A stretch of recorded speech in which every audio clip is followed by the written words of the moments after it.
कह दो इन एग्जामिनर से, कह दो इन एग्जामिनर से कि अपनी औकात में रहे, कह दो इन एग्जामिनर से कि अपनी औकात में रहे।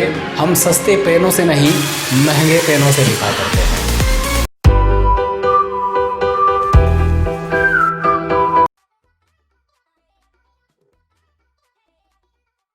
अरे बबुआ तुझे कौन समझाए, पेन क्यों ना सोना का हो, पेन क्यों ना चांदी का हो, अरे भाई क्यों ना वो डायमंड का हो, है ना।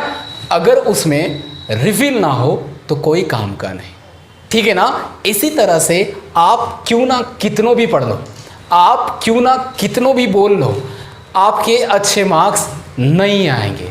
क्यों? क्योंकि आपके पास रिफिल नहीं है। रिफिल का मतलब बच्चों, आज हम कुछ ऐसे टेक्निक्स को जानेंगे जो आपके एग्जामिनेशन में काफ़ी इफ़ेक्टिव साबित होंगे। आप उन टेक्निक्स को अपनाकर अपने आंसर को इफ़ेक्टिव बना सकते हैं। लिखते तो सभी कोई हैं, पढ़ते तो सभी कोई हैं, लेकिन सही से लिखता और पढ़ता कोई नहीं है, ठीक है ना बच्चों। मैं आज की इस लेक्चर में आपको कुछ ऐसे टेक्निक्स, कुछ ऐसे क्लू बताने वाला हूं जिनको फॉलो करके आप इस लॉकडाउन की परिस्थिति में कम समय में ज़्यादा ना पढ़कर भी आप अच्छे मार्क्स कैसे लाएंगे, उन टेक्निक्स को मैं आपको बताने वाला हूं। तो क्या आप रेडी हैं? अगर मैं आपको एक बात कहूं तो बुरा मत मानना, अगर आप एक लाइफ सीरियस वाले आदमी नहीं हो, अपनी भविष्य से सीरियस नहीं हो, तो मैं कहूँगा कि आप इस वीडियो को ना देखें। आप YouTube पे कोई कार्टून या कोई सीरियल या तो कोई और मनोरंजक वीडियो निकाल कर देख ले, लेकिन मेरा वीडियो स्टॉप कर दें, क्योंकि मैं उन्हीं बच्चों के लिए हूँ जो अपने लाइफ को लेके सीरियस हैं, अपने पेरेंट्स को लेके सीरियस हैं, ठीक है। उसे इस वीडियो पर बहुत कुछ मिलने वाला है। तो चलिए स्टार्ट करते हैं।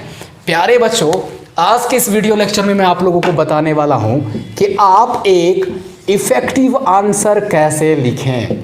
क्या बच्चों? इफ़ेक्टिव आंसर कैसे लिखें, एक अच्छा उत्तर कैसे लिखें, ठीक है ना।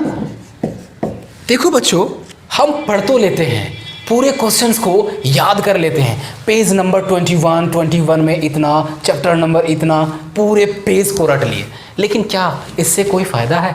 ये बखूबी आप जानते हैं। रटने से कोई आज तक लाइफ में सक्सेस नहीं पाया है। पास तो हो गया है, लेकिन सक्सेसफुल उसके हाथों पर कभी नहीं आता। तो मैं आपको कहूँगा कि आप इन टेक्निक्स को फॉलो ज़रूर करें। क्या टेक्निक्स है बच्चों? इनमें से सबसे पहला आपका जो टेक्निक है वो है कंटिन्यूटी, ठीक है बच्चों। कंटिन्यूटी यानी निरंतरता, निरंतरता, ठीक है बच्चों।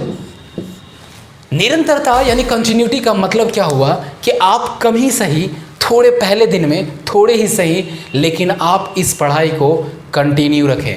कंटिन्यूटी कहने का अर्थ यही हुआ कि अगर आप एक रेलवे स्टेशन के बगल में एक रेल के इंतज़ार में खड़े हैं, अगर आपके अंदर पेशेंस नहीं है कि ट्रेन आ ही नहीं रही है, मैं यहाँ रहूँगा ही नहीं, आप ट्रेन की पटरी से दूर हट जाते हैं, आप ट्रेन की पटरी के बगल पे कंटिन्यूटी नहीं बनाए रखते हैं, तो आपको ट्रेन कभी नहीं मिल पाएगा और आप अपने मंजिल तक कभी नहीं पहुंच पाएंगे। इसी तरह से बच्चों, आप पढ़ाई की दृष्टि से बात करें, एजुकेशन के लाइन्स पर बात करें, तो आपको भी कंटिन्यूटी बनाए रखना होगा, लगातार यानी निरंतरता कायम रखनी होगी।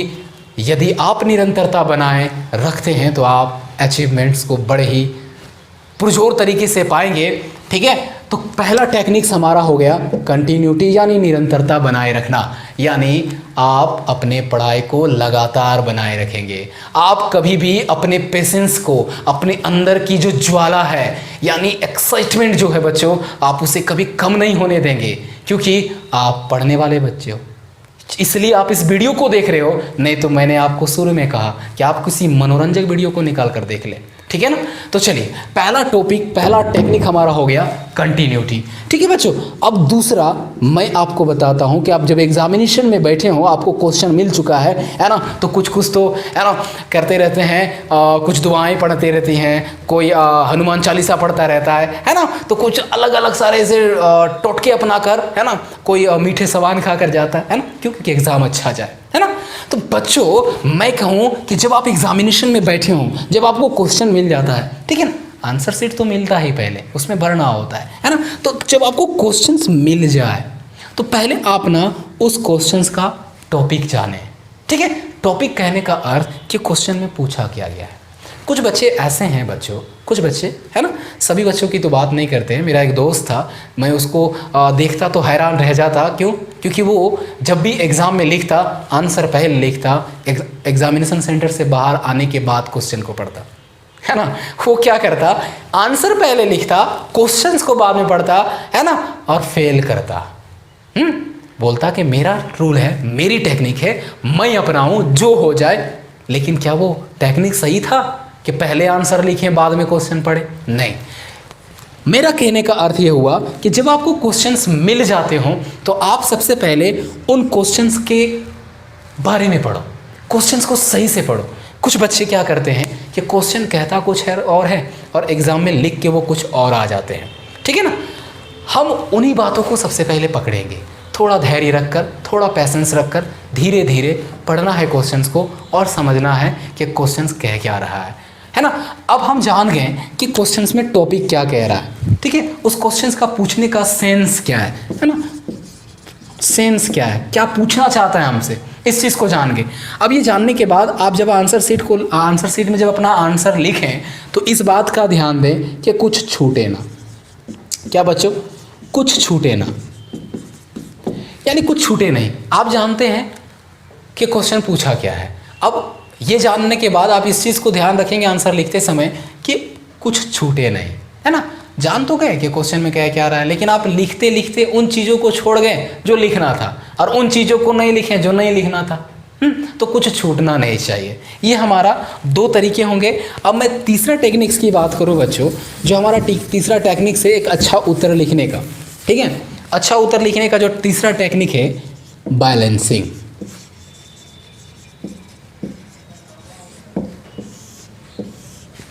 ठीक है, समरूपता बनाए रखना। समरूपता यानी बैलेंस बनाए रखना, है ना। क्वेश्चंस का वेटेज, अगर किसी क्वेश्चंस में आपको तर्क पूछे हों, किसी क्वेश्चंस में तर्क पूछे हों, जैसे मैं एग्जांपल लेता हूं कि यदि आप भारत के राष्ट्रपति होते तो आप इस देश के लिए क्या करते, तो इस प्यारे बच्चों इसमें दो फैक्ट हो सकते हैं। पहला फैक्ट आप पॉजिटिव बातें बताएं और दूसरा बात नेगेटिव बातें, ठीक है। तो इन दोनों हर क्वेश्चंस में जो तर्क पूछे होते हैं, है ना, उसमें पॉजिटिव नेगेटिव को आप बैलेंस बनाकर चलें। बैलेंस बनाकर चलना है। आप इतना भी पॉजिटिव ना लिख दें कि झूठा साबित हो जाए, इतना भी नेगेटिव ना लिख दें कि उससे भरोसा ही उठ जाए, है ना। तो आपको दोनों ही बैलेंस बनाकर चलना है। क्वेश्चंस में पूछा क्या गया हो, इस बात का पहला ध्यान देना है।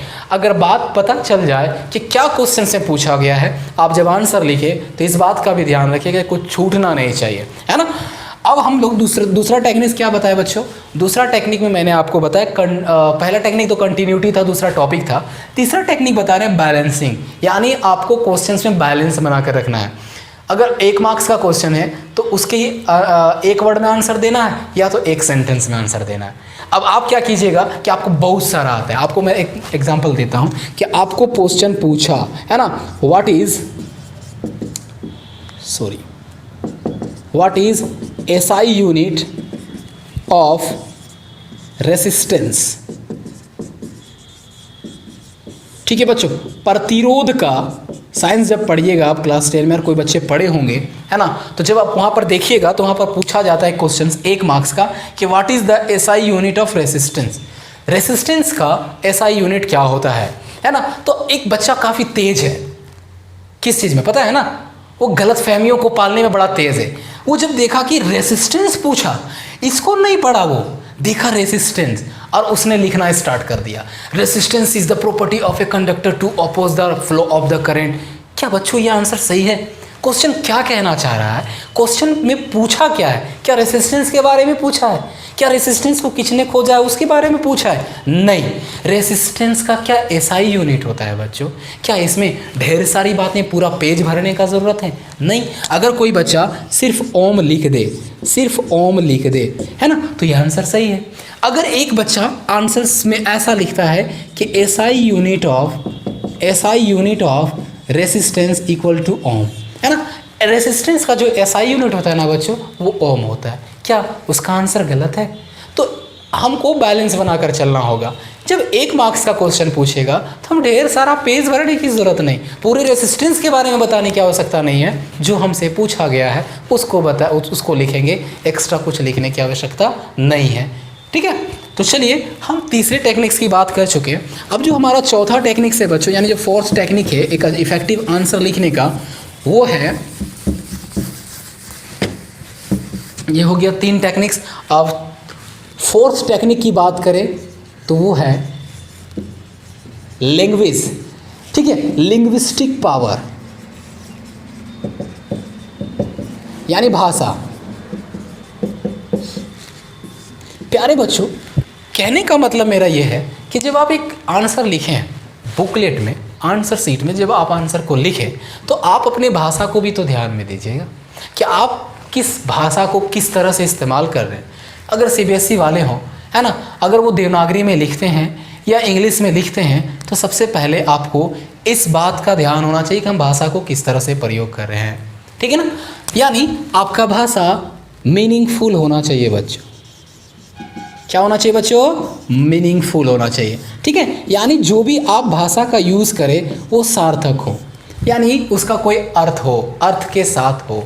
ठीक है ना, अगर आपको पूछा जाए, अगर आपको पूछा ही गया कि प्रतिरोध क्या है, प्रतिरोध क्या है, ठीक है, ये सवाल जब आपसे पूछा गया है तो आप क्या कीजिएगा ना कि प्रतिरोध के बारे में बताइएगा तो सही, लेकिन एक सही भाषा का इस्तेमाल कीजिएगा कि प्रतिरोध जो है एक चालक की ऐसे, प्रतिरोध किसी चालक का ऐसा गुण होता है जो कि धारा अपने से होकर जो धारा प्रवाह होता है उसको अपोज करता है, यानी उसको रुकावट डालता है।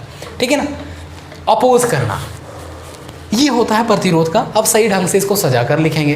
कुछ बच्चे ऐसे होते हैं, प्रतिरोध कहते हैं ना उसको, प्रतिरोध कहते हैं ना उसको जो रुकावट डालता है धारा को अपने से होकर कंडक्टर में, यानी चालक में। क्या ये सेंटेंस लिखने का जो भाषा है उसको हिंदी तो आ रहा है, लेकिन हिंदी का कोई सार्थक मीनिंग निकालने को नहीं आ रहा है, वो एक अच्छे टेक्निक से नहीं लिख पा रहा है, तो क्या उसका आंसर शीट में क्या सही आंसर होगा? नहीं हो सकता है। आंसर सही लिखने के लिए आपका भाषा का भी जानकारी होना चाहिए कि कैसे भाषा को इस्तेमाल करेंगे, है ना। मैंने फोर्थ टेक्निक आपको बता दिया। अब फिफ्थ टेक्निक क्या बच्चों? फिफ्थ टेक्निक है ट्रूथनेस। ट्रूथनेस का मतलब सच्चाई भी आपको आंसर में नज़र आना चाहिए। जो आपका एग्जामिनर होगा, जो आपका आंसर को चेक करेगा, जो कॉपी चेक कर रहा है बच्चों, उसको आपके आंसर में सच्चाई दिखनी चाहिए। अब है इतना भी झूठा फेक नहीं देंगे कि कॉपी चेक करने वाले को भी ना झूठ लगने लगे कि आपसे बड़ा झूठा इस दुनिया में कभी नहीं देखा था। लेकिन एक बात बता दूं, आप ऐसे जब टेक्निक्स को फॉलो कर लोगे ना, तो वो जो आंसर शीट चेक करने वाला एग्जामिनर होगा ना, वो यही सोचेगा कि गुड, मैं इसी बच्चे को ढूंढ रहा था, मेरा जो ज्वाइनिंग हुआ है ना इसी बच्चे का कॉपी चेक करने के लिए हुआ है। ठीक है ना, तो ऐसे पॉजिटिविटी उसके माइंड में डाल देना है, ऐसा नेगेटिव नहीं। कुछ बच्चे तो पैसे भी डाल देते हैं ना, ऐसे काम मत करना। चलो, फिफ्थ टेक्निक की बात मैंने कहा, ट्रूथनेस। ठीक है, ट्रूथनेस, सच्चाई। आपके आंसर में 100% ट्रूथनेस होनी चाहिए, सच्चाई होनी चाहिए। जैसे अभी आपने जॉर्ज साइमन ओम के बारे में पढ़ा होगा, जॉर्ज साइमन ओम। ठीक है, जॉर्ज साइमन ओम ने ओम्स लॉ दिया था। इसने एक लॉ दिया था, अपने नाम पर रखा, उसका नाम क्या पड़ा बच्चों? ओम्स लॉ, है ना। ओम्स लॉ आप क्लास 10 में पढ़िएगा और हाई क्लासेस में भी है ना, लेकिन 10 क्लास से नीचे ओम्स को हम लोग नहीं पढ़ते हैं। ओम्स लॉ क्या है बच्चों? ओम्स लॉ को खोजा किसने? जॉर्ज साइमन ओम। अब एक बात बचा बच्चों, एक बच्चा अपने आप को एक्स्ट्रा टैलेंटेड दिखाने की कोशिश कर रहा है ना, सब कुछ अच्छा लिखा है, लेकिन क्या लिखता है पता है? जॉर्ज साइमन ओम ने न्यूटन से लॉ दिया। जॉर्ज साइमन ओम ने न्यूटन्स लॉ दिया। क्या सही है? उसके आंसर में तो सच्चाई नज़र नहीं आ रही है, एकदम तो 100%, वो 110% झूठ रहा है। चलो अगर वो जान भी गया कि ओम्स लॉ को खोजा ओम्स ने है ना, कि the ohm's law is discovered by George Simon Ohm in 1828, जो कि गलत है। इसका सही आंसर क्या है बच्चों? 1827। यानी जॉर्ज साइमन ओम ने ओम्स लॉ जो डिस्कवर किया, खोजा, वो 1827 में डिस्कवर किया, है ना। एक बच्चा जब आंसर लिखता है तो लिखता है कि जॉर्ज साइमन ओम ने ओम्स लॉ डिस्कवर किया 1828 में। क्या इसकी बातों में सच्चाई है? क्या इसका आंसर में सच्चाई है, ट्रूथनेस है? नहीं है। तो ऐसे गलत स्टेप को फॉलो नहीं करना है। अगर आपको ये ईस्वी याद नहीं है, क्या है लिखना, पूछा जाए तभी ना। आपको पूछा क्या है, किसने खोजा? तो जॉर्ज साइमन ओम ने ओम्स लॉ को खोजा, ये क्वेश्चन पूछा तो इतना ही लिखेंगे। अगर आपसे पूछा ये कि कब खोजा, तो 1828 नहीं 1827 आंसर होगा। ठीक है ना बच्चों? तो आपके आंसर में ट्रूथनेस का होना जरूरी है। अब एक लास्ट टेक्निक जो मैं बता रहा हूँ बच्चों, इस टेक्निक के बाद मैं आप लोगों को अलविदा कहने वाला हूँ, और फिर नेक्स्ट वीडियो में हम लोग मिलेंगे कुछ अलग टॉपिक के साथ, इंटरेस्टिंग टॉपिक के साथ। आप बने रहिएगा, ठीक है ना। जो लास्ट एंड फाइनल टेक्निक है बच्चों, है ना, 6 टेक्निक की बात करें तो क्लियरनेस होनी ज़रूरी है। क्लियरनेस होनी चाहिए, यानी जब आप आंसर को लिखें तो वो साफ साफ ज़रूर दिखे, है ना। यानी जो आपका एग्जामिनर्स होगा, जो आपका एग्ज़ाम में आपका कॉपी जो चेक करेगा एग्ज़ाम के बाद, तो वो जब आपका कॉपी देखे तो पहला ही पेज देखने के बाद वो उसको लग जाना चाहिए कि ये बच्चा पढ़ने वाला है, ये बच्चा ध्यान से लिखा है, इसको इंटरेस्ट है, इसका कॉपी चेक करने में मुझे बड़ा मज़ा आने वाला है। इसी बच्चे को तो ढूंढ रहे थे हम, है ना। आज तक से ऐसा बच्चा ही नहीं मिला। क्या राइटिंग है, क्या साफ साफ लिखा है ना। तो ऐसे लिखना है बच्चों, ऐसा नहीं लिखना है कि जॉर्ज साइमन ओम लिखेंगे तो जी लिखें ऐसे, ओ लिखेंगे ऐसे, है ना। तो ये जब ऐसे लिखोगे, ओम्स ऐसे लिखता है कोई बच्चों, इतना खूबसूरत दिखता है उसका ओम्स लॉ, है ना। तो क्या बच्चों, आपका क्या ये एग्जामिनर्स के माइंड में बड़ा सा पॉजिटिव नज़र आएगा ना? पॉजिटिव तो नज़र नहीं आने वाला, आपको तो वो यही मार्क्स देने वाला है ना। ऐसा ना हो, गलत सोच है ना। आपको हमेशा लाइफ में सक्सेसफुल ही मिले। आप हमेशा अपने शिक्षकों से, शिक्षक पता है ना, शिक्षक एक सड़क के मानिंद होता है जो हमेशा अपने आप को तो उसी जगह पर रखता है लेकिन अपने बच्चे को मंजिल तक पहुंचा देता है। शिक्षक एक सड़क के मानिंद होते हैं, सड़क के जैसा होता है जो अपने आप को तो खुद वहाँ रखता है लेकिन अपने एबिलिटीज़, अपनी क्षमता, अपने हुनर के माध्यम से अपने बच्चे को उसके मंजिल तक पहुँचा देता है। लेकिन एक बात कहना चाहता हूँ बच्चों, शिक्षक सड़क के जैसा क्यों है पता है? अगर आपको मंजिल तक पहुंचना है ना, तो जिस तरह से सड़क में आप एक जगह से दूसरे जगह पहुंचने के लिए आप कुछ रूल्स फॉलो करने होते हैं, तो शिक्षक की बातों को भी फॉलो करना होता है। अगर आप सड़क के रूल्स फॉलो नहीं करते हैं, ऐसे वैसे गाड़ी चलाते हैं बच्चों, तो आप मंजिल तक क्या, सबसे बड़े मंजिल तक पहुंच जाइएगा, है ना। ऐसा नहीं होना चाहिए, लेकिन आपको टीचर्स को फॉलो करना होगा, तभी आप अपने मंजिल तक पहुंच पाइएगा, है ना।